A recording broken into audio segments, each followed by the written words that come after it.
તો બધાને જય માતાજી, જય દ્વારકાધીશ. કેમ છો બધા? મજામાં જશો તો ફરીવાર મિતા ચૌહાણ બ્લોગ યુટ્યુબ ચેનલની અંદર આપ સૌનું હાર્દિક હાર્દિક હાર્દિક સ્વાગત છે. તો અત્યારે સ્કૂલેથી આવી ગયા છે. રીના ભાભીએ સરસ મજાની રીના ભાભીની જ સાડી પહેરાવી દીધી છે. કેમ કે ત્યાં જઈને તો એક તકલીફ થાય છે કે મને સાડી ઓઢતા ક્યાંય કે પીન ભેટતા આવડતું છે નહીં, એટલે ત્યાં મને કોણ સાડી પહેરાવી દે, એટલે અહીંથી નથી સાડી પહેરી લીધી છે. અને પછી રસ્તામાં એક નાની હોલ્ટ દેવાનું, ત્યાં જવાનું, પછી એમાં અપડેટ વર્ઝન આવવાનું છે. એ કાલનું હતું પણ કાલ તો લાગતું નથી આવે એમ, એટલે લગભગ શનિવાર રવિવાર આવશે.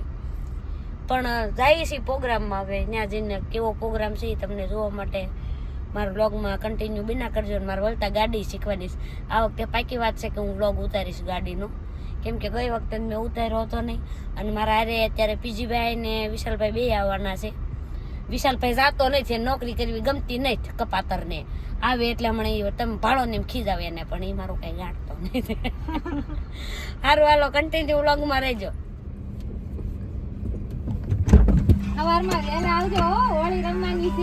હોળી નો હોય, ધૂળેટી રમવાની હોય. હોળી ધૂળાટી તમને રમાડવાની.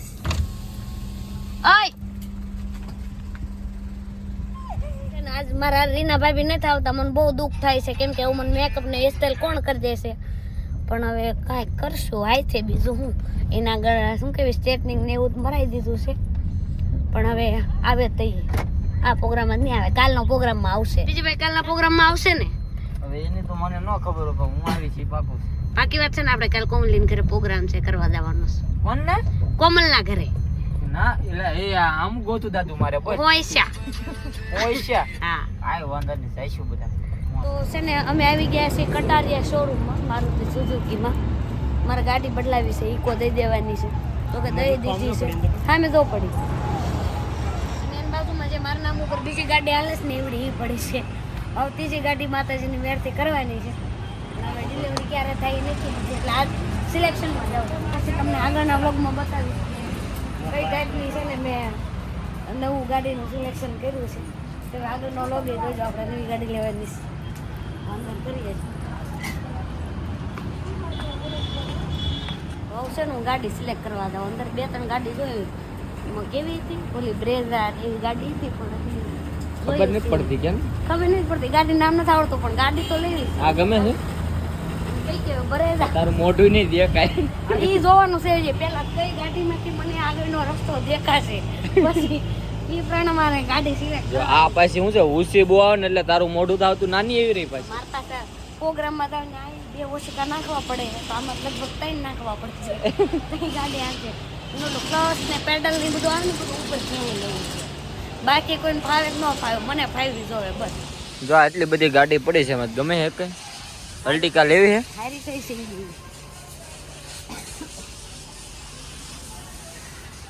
હા, અલ્ટિકા જો જોઈ લે તો ગમે તે ગમતી હોય તો કે. અંદર બેહીને જોઈ લો આખો કઈ. એટલે એકાદી તો ગાદી મૂકવી જ પડશે એમ. આવો કેમ થાય? આ તો કાંઈ નથી દેખાતું, આમ કરી કેમ થાય? હાલ છે પાછળ તો બસ હોય એવું લાગે. કેમ થયું? બધી સિસ્ટમ ને એવું લાગે, પણ પાછળ તો એવું લાગે કે મોટું બસ છે. 2 જણાને લઈને જાય તકલીફ પડે એવી. થોડીક મારે બાન દેખાડ્યું તો તેમ કે આ હું બસ જેવું લઈને આવી લેવા.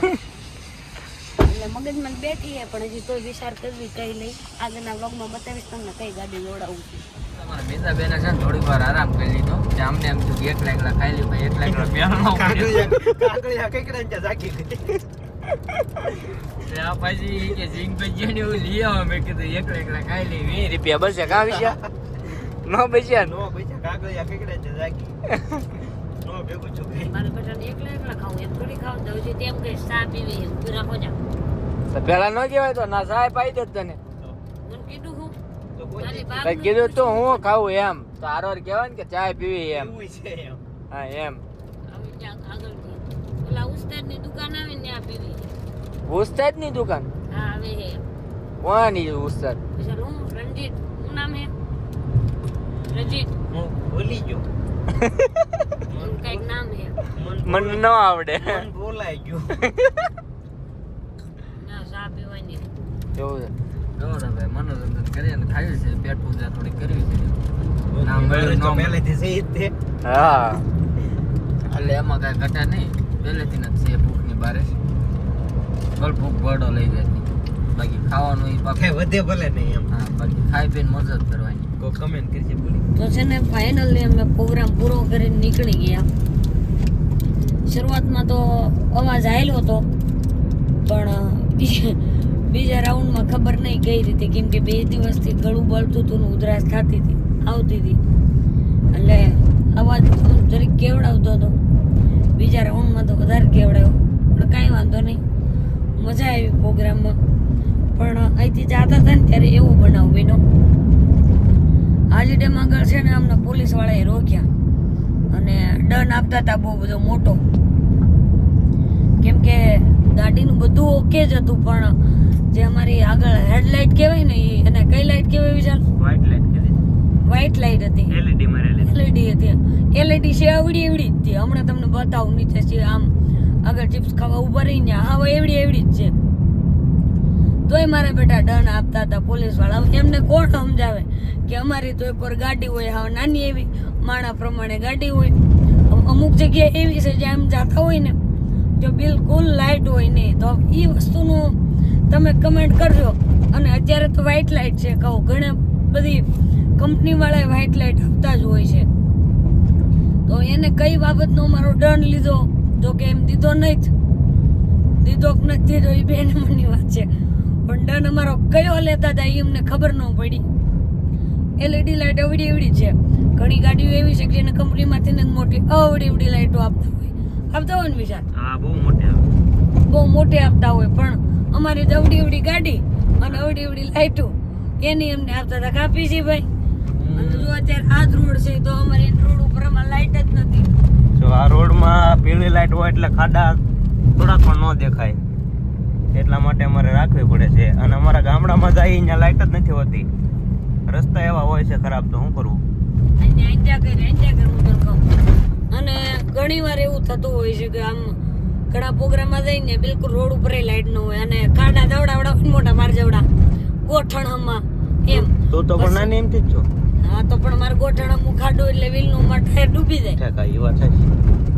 હવે તમને બીજી જ વાત કરું કે જો કે આપણે ગવર્મેન્ટ તરફથી કે કોઈને એવો ઇસ્યુ ક્રિએટ નથી કરતા અને કોઈને એવું ખોટું લગાડવું નહીં, પણ હું ડેઈલી સવારે સિત્સર રોડ છે ને ત્યાંથી બુધેલથી આ સાઈડ આવતા અમારે એક પુલ આવે છે, એ પુલ એને રિનોવેટ કર્યો છે, હજી ચાલુ નથી કર્યો, પણ ત્યાં એ ખાડા એવડા છે ને કે આવતા હોય તો સવારમાં એટલું ટ્રાફિક થતું હોય અને રિટર્નમાં જતી હોય ને ત્યારે એટલું ટ્રાફિક થતું હોય. હવે કેટલા ટાઈમથી પુલ બંધ જ છે, હજી બંધ થઈ નથી, રિનોવેટ કર્યો છે. પણ હવે મને એવું લાગે કે અને ગઈ વખતે તો કે એના ઉપરથી ઓલું ઘઉં કાઢવાનું કટર આવે ને પડ્યું હતું એટલે એમાં 2 જણા મરી ગયા હતા, ડાયરેક્ટ ભગવાનના ધામમાં પહોંચી ગયા હતા. પંજાબના હતા એવા સમાચાર મળ્યા હતા. અને બીજા પણ નાના મોટા એક્સિડન્ટ થતા જ હોય છે. તો એ પુલ કદાચ નવું બનાવી નાખ્યો તો વધારે સારું હતું, પણ હજી ચાલુ નથી કર્યો. લગભગ 3-4 મહિના ઉપર થઈ ગયું હશે. તો સરકારને એ પણ રિક્વેસ્ટ છે કે ઝડપથી રસ્તા સારા કરવામાં આવે, જેથી કરીને અમારી જેવી બીજી પણ જાહેર જનતાને કોઈને તકલીફ ન પડે. બાકી તો હવે ઉધરા ખાઈ છે અને મોજ કરી છે. ઉધરા ખાઈ લો. અવાજ બેહી ગયો છે. આજે પ્રોગ્રામ છે કોમલબેનના ઘરે, ખબર નહીં કેમ પ્રોગ્રામ પૂરો થાય એટલે હવે તો ચિપ્સ ખાઈને ડાયરેક્ટ જય મહારાજની આરતી ઉઈ જ જવાની છું, પછી ડાયરેક્ટ જઈશ ઘરે જઈને. અને આજ તો એને ગાડી હાંકવી નથી, કેમ કે જો જાગું ને તો મને ઉજાગરો નડે છે. કાલ ક્યાંથી હાંકી હતી ગાડી મેં? કાલ દસાથી ભાવનગર, દસાથી ભાવનગર સુધી ગાડી હાંકી હતી. અને 70 કિલોમીટર છે. 70 કિલોમીટર. હા આજનો દાંત. એટલે હવે પાછા સુવા તરફ પ્રયાણ કરીએ છીએ અને બ્લોગમાં બિના રહેજો જે અમારે ચિપ્સ ખાવાની. કેવડી લાઈટું અવડી એવડી લાઈટું ને એમાંય ડન. તમારે શું કેવું બીજું ભાઈ? આપણે રોવાનું નહીં, ડર દેવાનું કે હું તો એટલું ધંધાળું કરું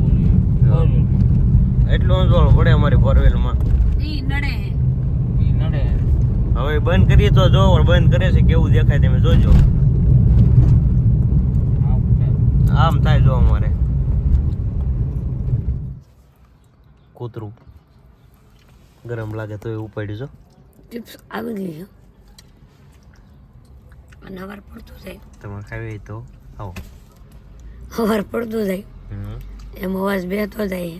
હમ તમારે ખાવું હોય તો આવો. અને હવે અહીંયા બ્લોગને એના પણ બની છે મને હું ખબર. ચાલુ ને ચાલુ રહેજો ને કાલ સવારે જાગીને પાછા બનાવજો. એવું કરજો. હમ અહીંયા હે ને હમ બ્લોગને એન્ડ આપી હું નાસ્તો કરીને હું આ તરફ પ્રયાણ કરું. હમ આવજો. Tata bye bye.